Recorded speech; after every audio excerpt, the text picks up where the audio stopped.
Diamonds, gold, silver అన్నీ ఒకే చోట. Mukunda jewellery factory outlet ఇప్పుడు జూబ్లీ హిల్స్ అండ్ వైజాగ్లో. ప్రపంచవ్యాప్తంగా యుద్ధ మేఘాలు కమ్ముకుంటున్న వేళ అగ్రరాజ్యాల మధ్య భౌగోళిక రాజకీయ సమీకరణాలు వేగంగా మారుతున్నాయి.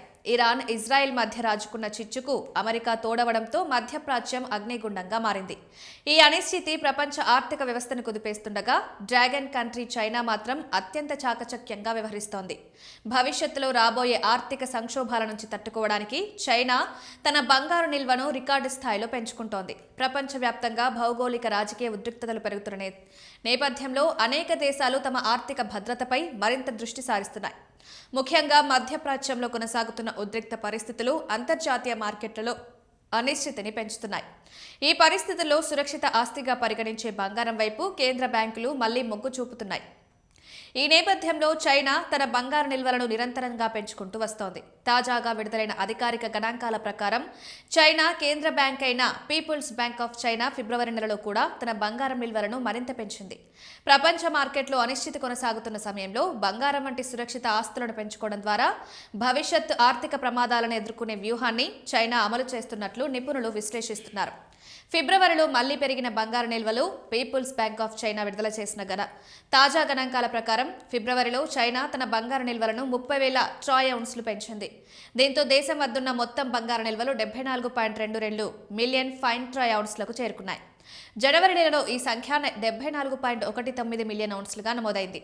ఈ చిన్న పెరుగుదల కూడా చైనా దీర్ఘకాలిక వ్యూహంలో భాగమేనని ఆర్థిక విశ్లేషకులు చెబుతున్నారు. గత కొన్ని నెలలుగా చైనా ప్రతి నెల బంగారం కొనుగోలు చేస్తూనే ఉంది. చైనా వరుసగా 16 నెలలుగా బంగారం కొనసాగిస్తోంది. ఇది ప్రపంచ ఆర్థిక వ్యవస్థలో మారుతున్న పరిస్థితులకు చైనా ఎలా స్పందిస్తుందో చూపిస్తున్న ఉదాహరణగా భావిస్తున్నారు. ప్రధానంగా డాలర్ ఆధారిత విదేశీ మారక నిల్వలపై ఆధారపడ్డాన్ని తగ్గించడమే చైనా లక్ష్యంగా పెట్టుకున్నట్లు విశ్లేషకులు చెబుతున్నారు. అందుకే బంగారం వంటి స్థిరమైన ఆస్తుల్లో పెట్టుబడులు పెంచడం ద్వారా తమ విదేశీ మారక నిల్వలను విభిన్న రంగాల్లో విస్తరించేందుకు ప్రయత్నిస్తోంది.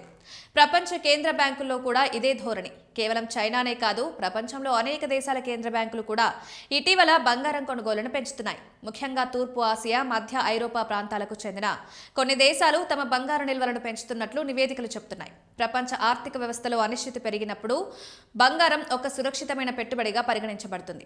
అందువల్ల కేంద్ర బ్యాంకులు కూడా తమ నిల్వల్లో బంగారం వాటాను పెంచేందుకు ఆసక్తి చూపుతున్నాయి. ఇదే సమయంలో ప్రపంచ మార్కెట్లో బంగారం ధరలు మాత్రం స్థిరంగా కనిపించడం లేదు. కొన్ని రోజులుగా ధరల్లో తీవ్ర హెచ్చుతగ్గులు కనిపిస్తున్నాయి. అంతర్జాతీయ మార్కెట్లో స్పాట్ గోల్డ్ ధర దాదాపు 1.15% పెరిగి ఔన్సుకు $5,181 చేరినట్టు మార్కెట్ గణాంకాలు చెబుతున్నాయి. అయితే వారాంతానికి మొత్తం చూస్తే బంగారం ధరలో సుమారు 3% తగ్గుదల కూడా నమోదైంది. యుద్ధ భయాలు, బంగారానికి పెరుగుతున్న డిమాండ్, ప్రస్తుతం ప్రపంచవ్యాప్తంగా పెరుగుతున్న రాజకీయ ఉద్రిక్తతలు కూడా బంగారం డిమాండ్ను ప్రభావితం చేస్తున్నాయి. ముఖ్యంగా ఇరాన్, ఇజ్రాయెల్, యునైటెడ్ స్టేట్స్ మధ్య పెరుగుతున్న ఘర్షణ అంతర్జాతీయ మార్కెట్లలో భయాందోళనలు పెంచుతోంది.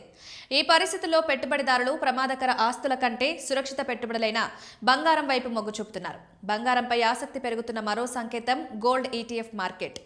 వరల్డ్ గోల్డ్ కౌన్సిల్ విశ్లేషకురాలు మారిసా సలీం ప్రకారం ఇటీవల నెలల్లో ఎక్స్చేంజ్ ట్రేడెడ్ ఫండ్స్లో బంగారంపై పెట్టుబడులు గణనీయంగా పెరిగాయి. ఫిబ్రవరి నెలలో అమెరికాలో లిస్టింగ్ ఉన్న గోల్డ్ ETFలలో దాదాపు $4.5 బిలియన్ నికర పెట్టుబడులు నమోదయ్యాయి. ఇది చిన్న పెట్టుబడిదారులు మాత్రమే కాకుండా పెద్ద సంస్థాగత పెట్టుబడిదారులు కూడా బంగారం వైపు మళ్లుతున్నారనే సంకేతంగా భావిస్తున్నారు. నిపుణుల అభిప్రాయం ప్రకారం ప్రపంచ రాజకీయ పరిస్థితులు త్వరగా స్థిరపడే అవకాశాలు కనిపించడం లేదు. యుద్ధ భయాలు, ఆర్థిక అనిశ్చితి కొనసాగుతున్న నేపథ్యంలో కేంద్ర బ్యాంకులు బంగారం వంటి సురక్షిత ఆస్తులను కొనుగోలు చేయడం కొనసాగించే అవకాశం ఉంది. ఈ నేపథ్యంలో చైనా పెంచుతున్న బంగారు నిల్వలు భవిష్యత్తులో ప్రపంచ ఆర్థిక వ్యవస్థపై ప్రభావం చూపే అవకాశం ఉందని ఆర్థిక విశ్లేషకులు భావిస్తున్నారు. మళ్లీ పెరుగుతున్న సంకేతాలు కనిపిస్తున్నాయని, రాబోయే రోజుల్లో ఈ ధోరణి మరింత బలపడే అవకాశం ఉందని నిపుణులు చెబుతున్నారు.